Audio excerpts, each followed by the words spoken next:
Hi there everybody, it's Adam Bushnell, the author. Thank you for joining me for the final chapter of Quests in Epica. I wonder if Emily is going to become the Queen of Epica. Have you been thinking about that? I hope you have. Here is the last chapter. Without further ado, the chapter is called The Queen of Epica. Emily said again, I don't want to be queen. You don't want to? Baba Yaga croaked, clearly shocked. What do you mean you don't want to? Well, I love it here, she replied, but I love being a warrior. I don't want to be a queen. I want to visit you, I just don't want to live here. I want to be like Don, Victor. He's my hero. At this, Don smiled and blushed simultaneously. Please be queen, begged Dave. You'll be amazing. Aye, Sparkle Trotter said, nodding his long head. You will like. Rock the giant eagle gave a squawk in agreement. I believe you will make a fine queen too, boomed the fairy godmother gruffly. But it is up to you. Indeed it is, croaked Baba Yaga. If you don't want to be queen, then you don't have to be. I don't. I'm sorry, everyone, but I just don't. Then we'd better get going, the witch laughed. To where? Asked Emily. To the Well of Monarchy, came the reply. We need to see who will rule in your place. Rock lowered his beak to the ground to allow everyone to climb onto his back. There was enough room for all of them, even Sparkle Trotters. The giant bird scooped air up in its wings, and with a great flap they were up and off the mountain. Soaring the skies of Epica was incredible. Emily could feel the warm wind upon her face, and she smiled. She was exhausted from her mini yet intense battle, yet she felt at peace and content. It was an unfamiliar but very happy feeling. They flew over hills and houses, over forests and fields, over valleys and volcanoes, but at last they arrived at their destination. The enormous bird landed softly on the crunchy ground. They were in a clearing of a woodland area. It was a very large clearing, and in the centre was a well.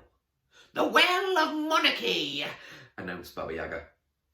Our kings and queens have been decided here for centuries, explained the hairy godmother, and a new one will be selected today. All 7 companions peered into the large brick well. The water reflected their expectant expressions back to them. The surface was a circular, watery mirror. Ooh, this is exciting, Dave squealed. Shush, snapped Baba Yaga. The water grew golden, and their reflections disappeared. Light softly crept around the surface of the water in a circular motion. An image of Emily appeared in the well. She was sat at home on her laptop. But then this image became blurry and fuzzy and disappeared into the golden light.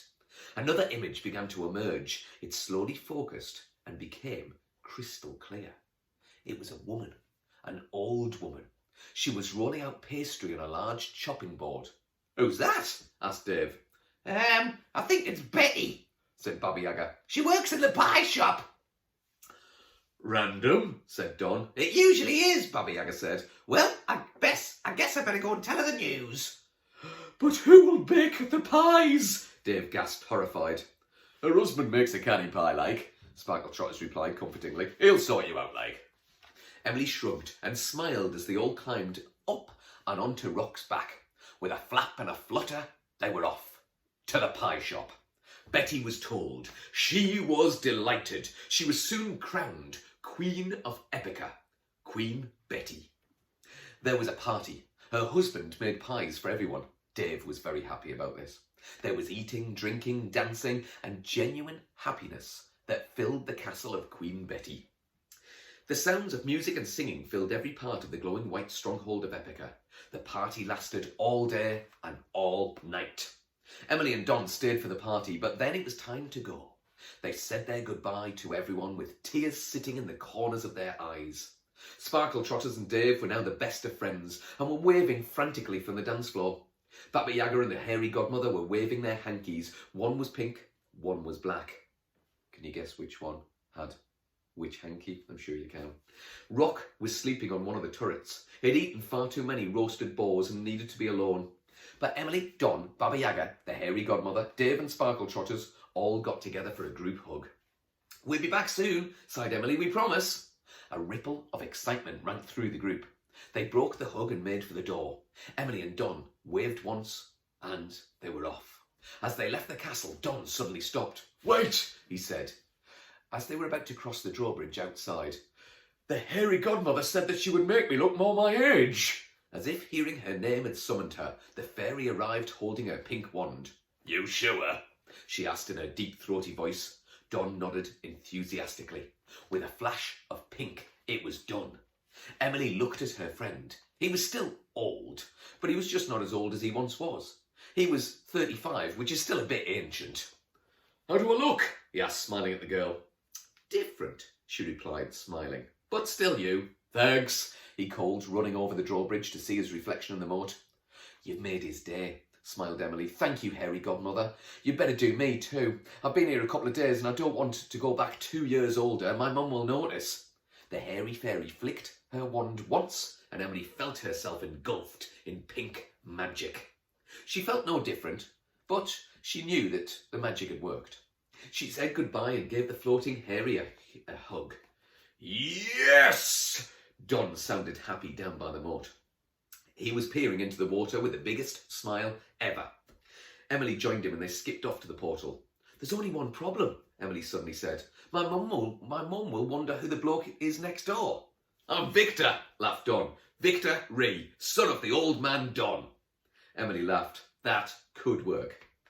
I could leave her a letter from Don, he continued, introducing Victor, and we can take it from there. I can say that Don's gone to live with his family in the north. Victor's taken over the London flat. Good plan, grinned Emily. Ready? Asked Don/Victor. Emily nodded. When are we coming back? Soon. Very soon. I think we'll have a lot more adventures to follow in Epica. Emily smiled. She looked up at the star-splashed sky and closed her eyes. She was going home. Back to her familiar flat and ordinary existence. Only she no longer felt ordinary. She felt like a brand new person. She felt the effects of Epica in every part of her body.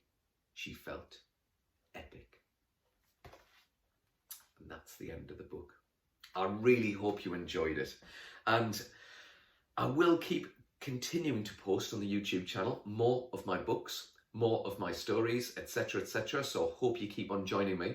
If you've got any ideas for a sequel to Epica, then please let me know. Get in touch through the usual way, Facebook, Instagram, Twitter, and give me some ideas for a follow-up to Quests in Epica. What might happen next? It's up to you. Thanks again for joining me, and I hope you enjoyed it. Bye, everybody.